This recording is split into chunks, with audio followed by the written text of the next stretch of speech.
Une île sur laquelle on a beaucoup écrit, mais en fin de compte, on sait fort peu de choses. Pas même exactement d'où lui viennent ses habitants. Pas même avec certitude l'origine de son nom. Fermé sur ses traditions, ouvert à toutes les aventures, offertes et replié typiquement insulaire. Il y a 200 millions d'années, l'hémisphère sud se composait d'un seul continent, le Gondwana.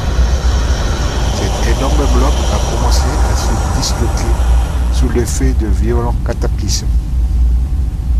30 millions d'années plus tard, le Gondwana était divisé en 3 continents.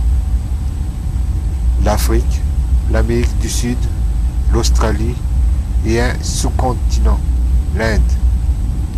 Resté abandonné dans ce débâcle, un fragment de terre assez grand, Madagascar.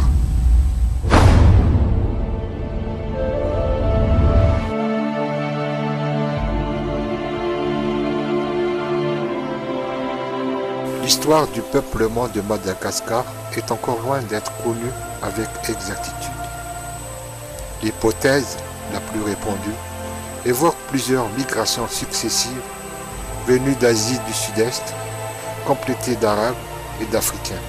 D'après la tradition orale, Madagascar aurait abrité au début de l'ère chrétienne des aborigènes appelés Wazim, des petits hommes aux cheveux lisses et au teint assez clair. Certaines régions abriteraient encore des peuplades inconnus, descendants directs, semble-t-il, des Wazim. Les Kimous, les Siona, les Kalanour ou les Mikea. Aux environs du 6e et du 7e siècle, c'était la venue d'immigrants de la péninsule arabique. Les Arabes se sont installés dans la région du sud-est. Ils ont laissé le sourabé, des parchemins rédigés en lettres arabes, des secrets de divination, de l'astrologie, de la médecine. La plus importante vague de l'immigration était sans doute l'immigration des Asiatiques, essentiellement venus de la Malaisie et de l'Indonésie. Ils arrivaient près de Marunset, au nord-est de l'île, vers le XIIIe et XIVe siècle. Ils sont introduits à l'intérieur des terres, entre le lac Alotch et les forêts de l'Est, puis sur les hauts plateaux du centre.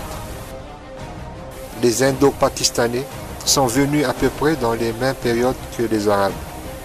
Ils sont établis dans la région du Bouin, à l'ouest de l'île. Plus tard, les Africains, portés par les Arabes, qui pratiquaient la traite des esclaves, des peuples venus de l'Afrique de l'Est, de Mozambique en particulier, d'origine bantoue. La découverte de Madagascar par les Européens est assez récente. C'était en 1500, par des marins portugais. Ils donnèrent le nom île Saint-Laurent du nom du saint du jour, le 10 août 1500, par Diego Diaz, frère du célèbre navigateur Barthélemy Diaz. La carte de l'île Saint-Laurent, établie en 1546 par Pierre Desilliers. La carte de Madagascar de 1656 par Étienne de Flacourt qui tenta la première implantation d'une colonie française dans le sud.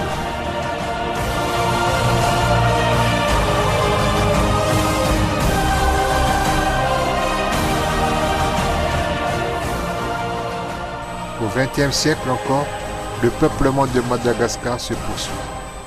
L'immigration de Chinois et d'Indo-Pakistanais, très forte sous la colonisation française, a encore mêlé d'autres sangs à celui de ce peuple déjà fortement métissé.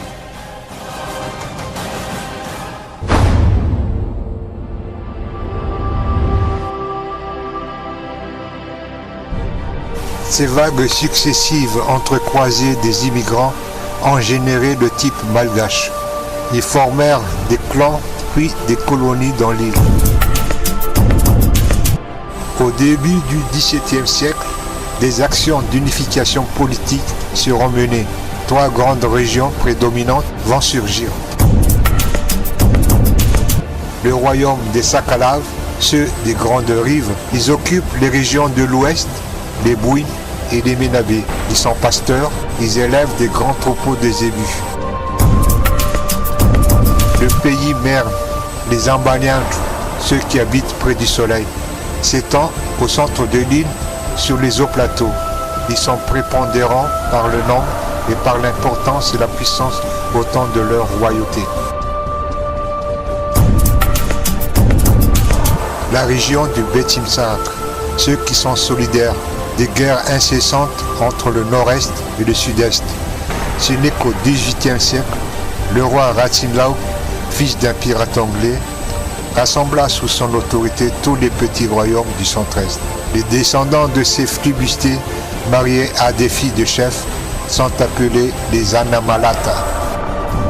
D'autres tribus vont compléter les 18 ethnies de cette nation mosaïque, comme les Béthiléo, les nombreux invincibles, qui côtoient les Merles sur les hauts plateaux sud. Ce sont des riziculteurs, leurs coutumes sont très proches de celles des Merles. Les Vèges, des grands pêcheurs et semi-nomades, ils sont établis sur les côtes de l'extrême sud-ouest. Les Entendrouilles, éleveurs et paysans, ils vivent dans une région très aride dans l'extrême sud. Les Bars, grands éleveurs de zébus, le vol de bétail est rituel. Ils sont d'origine bantoue, vivent dans le sud.